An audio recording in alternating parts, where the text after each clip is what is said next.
अस्सलाम वालेकुम वरहमतुल्लाहि वबरकातुहू।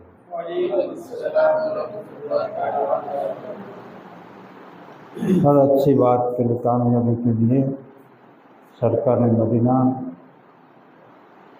के लिए हम दरूद शरीफ पढ़ेंगे। अल्लाहुम्मा सल्ली अला सय्यिदिना मुहम्मदिन व अला आलि सय्यिदिना मुहम्मद व बारिक वसल्लम।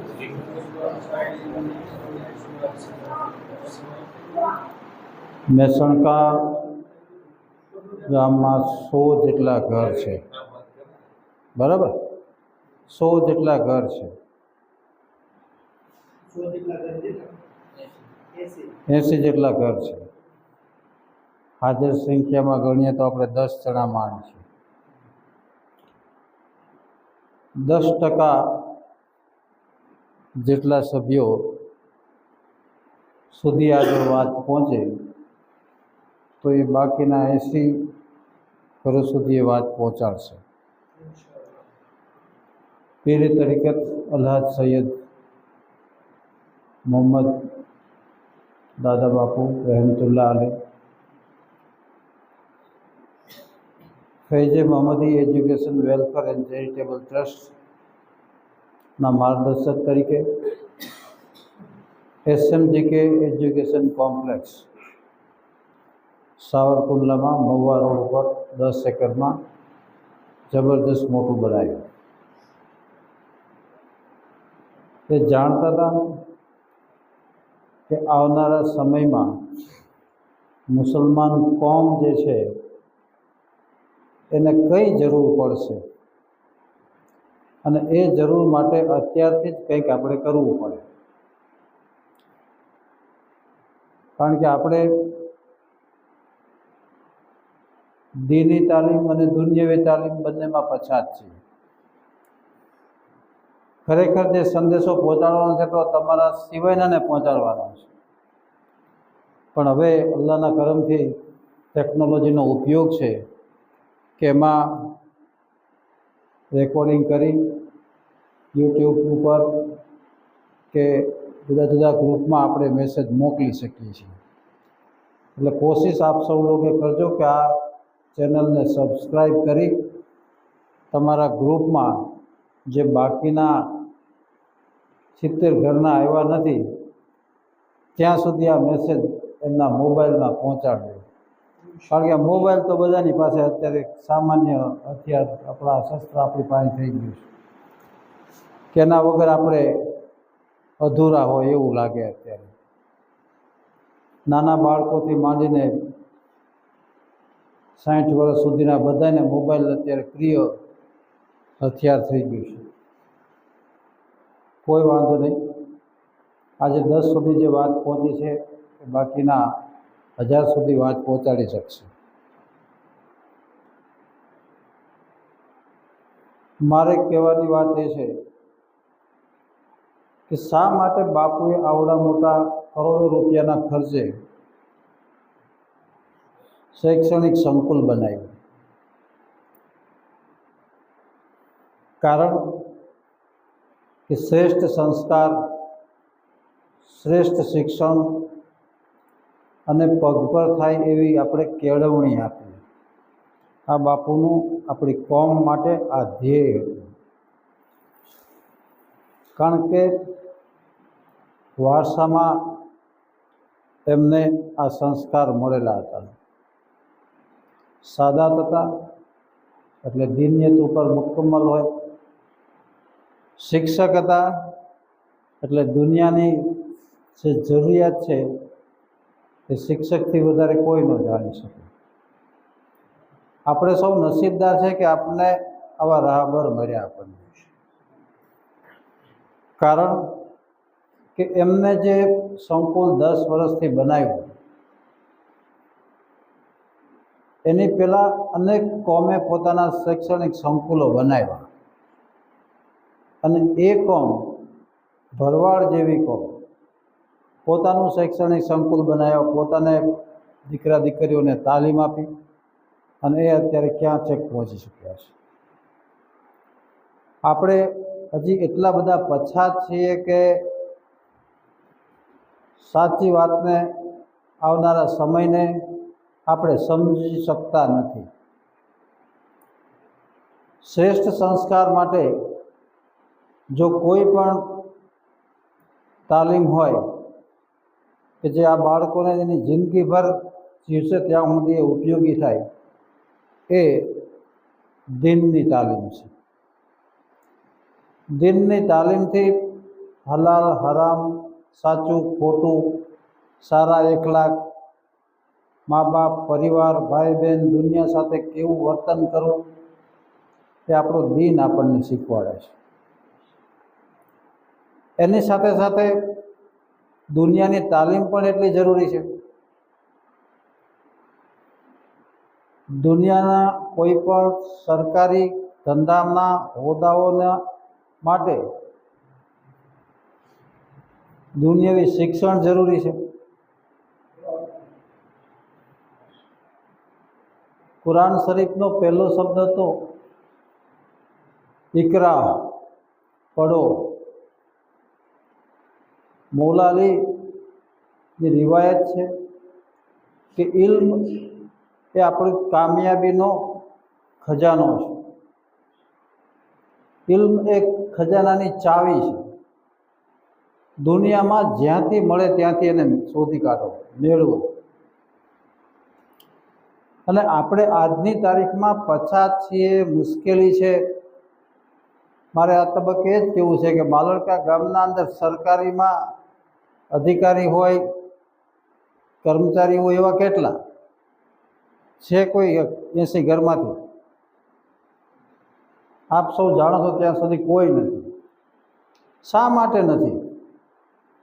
કારણ કે આપણે શિક્ષણ મેળવવું જોઈએ અને હજુ પણ આપણે જાગવા માટે તૈયાર નથી, મેળવવા માટે તૈયાર નથી. ઇલ્મ માટે ચીન સુધી જવાની વાત હતી, આપણે સાવરકુંડલા સુધી જવું નથી. અને પછી આપણે કહીએ છીએ કે અપણ કી કોઈ સુનતા નહીં. કોણ સાંભળે? લાયક તો બનવું પડે ને. અને એ લાયકાતમાં કેળવવા માટે આપણે શિક્ષણ મેળવવું પડે. અને શિક્ષણથી તમે ઇન્સ્પેક્ટર બની શકો, મામલતદાર બની શકો, કલેક્ટર બની શકો, ડૉક્ટર બની શકો, એન્જિનિયર બની શકો, શિક્ષક બની શકો. ઇવન અત્યારે તો સરકારી કર્મચારીમાં પટાવાળા થવું હોય તો 10મું પાસ થવું પડે. એટલે ભવિષ્યમાં તો એવી પરિસ્થિતિ થશે, જો આના તબક્કો ચાલુ રહ્યો તો કોઈ સરકારી કચેરીમાં આપણા ભાઈઓ જોવા નહીં મળે. જે છે એ બધા રિટાયર થતા જાય. નવી પેઢીમાં આપણે કોઈને રસ નથી ભણાવવામાં. આપણે એવું માને છે કે આપણને સરકારી નોકરી મળે જ નહીં. તદ્દન ખોટી વાત છે. ક્લાસ 3 સુધી, ક્લાર્ક સુધી, જેનો પગાર અત્યારે 40,000 રૂપિયા મિનિમમ છે, એ ઓનલાઈન પરીક્ષા દેવાની છે ને. તમારી પાસે નોલેજ હોય, ઓનલાઈન તમે પરીક્ષા આપો, મેરિટ લે આવો તો તમને જ્યાં જોઈએ નોકરી મળે છે. પોલીસમાં છે, કોન્સ્ટેબલમાં છે, ક્લાર્કમાં છે, રેલવેમાં છે. સીધી ટેસ્ટ જ દેવાની છે તમારે.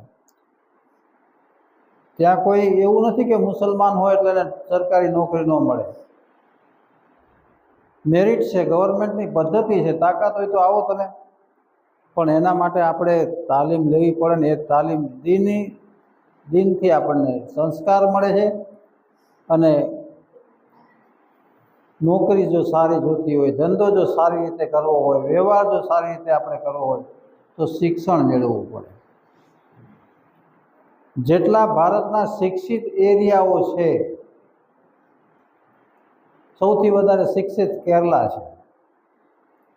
કેરલામાં ક્યાં હિન્દુ મુસલમાનનું દંગલ થયું જ નથી હજુ. શા માટે? 99% એક રાજ્ય શિક્ષિત છે, 70% પ્રજા મુસ્લિમ છે, પણ બધા વેલ એજ્યુકેટેડ છે. દીનની જબરજસ્ત પકડ એમની પાસે છે, દીન ઉપર. દુનિયાના કોઈ પણ દેશમાં તમે જુઓ તો તમને કેરેલિયન મળશે, કારણ કે એની પાસે શિક્ષણ છે, એની પાસે દીન પણ છે. આપણે ચૂકી ગયા છીએ. અને હજુ પણ આપણે સુધરવાની કોઈ તૈયારી દર્શાવતા નથી, અને એનું પરિણામ આપણે ભોગવવું પડશે. આ નાના નાના બાળકો જે છે એની ઉંમર 10 વર્ષ, 11 વર્ષ, 18 વર્ષ સુધી તમે એની પાસે શું કરાવી શકવાના છો? કયો છે? જ્યાં સુધી 18-20 વર્ષના નહીં થાય ત્યાં સુધી એને તમે ક્યાંય કામ ધંધે નહીં લગાડી શકો. આ જે 5-7 વર્ષ આપણા સૌ વડીલો પાસે છે, એ 5-7 વર્ષમાં એનું બરાબર જો ઘડતર આપણે કરવું હોય તો એ સમયમાં જ આપણે એને દિનની તાલીમ અને દુનિયાવી તાલીમ આપી શકશું. એ 20 વર્ષના 18 વર્ષના થાય ત્યારે આપણે એમ થાય કે હાલો આને આપણે ભણાવીએ કે આને પઢાવીએ, તો એ શક્ય નથી. જે ઉંમરે આપણે એનું કામ કરવાનું હતું એ આપણે ચૂકી જઈએ છીએ. જે વાતાવરણમાં આપણે એને ઉછેર કરવાનો છે આપણે ચૂકી જઈએ છીએ. કાળા ઉનાળે તમે સફરજનની ખેતી કરવા માંગતા હોય તો થાય? ન થાય ને. જે પરિસ્થિતિ આપણી પાસે છે એ એની ઉંમરમાં 11 વર્ષથી લઈને 18 વર્ષનો ગાળો છે, એ ઉંમરમાં આપણે એનું ઘડવાનું કામ કરવું જોઈએ.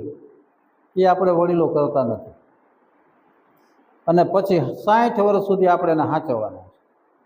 અરે એની ઘરવાળી ને 3-4 છોકરા બધાને આપણે સાચવવાના, એની વ્યવસ્થા આપણે કરી દેવાની. ભણાવ્યા તો આપણે નથી, કોઈ એવી કારકિર્દી નથી. ખેતી છે તો 3 ભાઈઓ છે, 6 બાળકો છે, 8 વીઘા જમીન છે, બધાના ભાગે 5-5 વીઘા માંડ આવે. આવનારા સમયમાં તો એ જ થવાનું. અને એવી હેસિયત નથી કે 5 વીઘામાંથી 60 વીઘા કરી શકે, કારણ કે આપણે એને ખેડવા નથી, એવી કોઈ તાલીમ નથી આપી. તો આપ સૌને મારે એ કહેવાનું છે કે આની આ ઉંમરમાં એને આવા સંકુલમાં મૂકી દો. જેટલી સમજદાર કોમ છે એ લોકોએ આજથી 40 વર્ષ પહેલાં આવા સંકુલો શિક્ષણના બનાવ્યા, અને એ કોમ અત્યારે ક્યાં ને ક્યાં આગળ છે. આપણે હજુ પણ સમજતા નથી.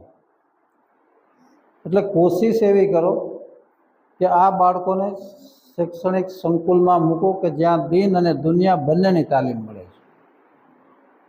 આપણને એમ થાય કે આપણી પાસે એટલો બધો ખર્ચો કરવાની ક્યાં તાકાત છે?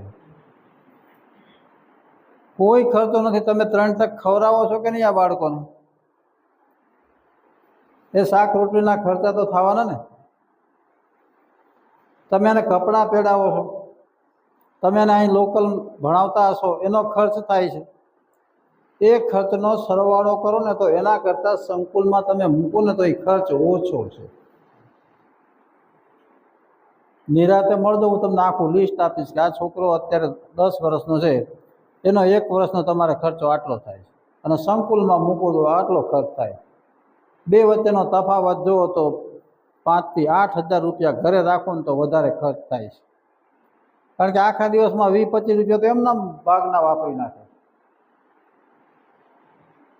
ગામના જે પડીકાવાળાની દુકાનો હાલે છે આપણા છોકરાના હિસાબે જ હાલે છે, અને એટલું કમાય છે એ આપણા બધામાંથી જ કમાય છે ને.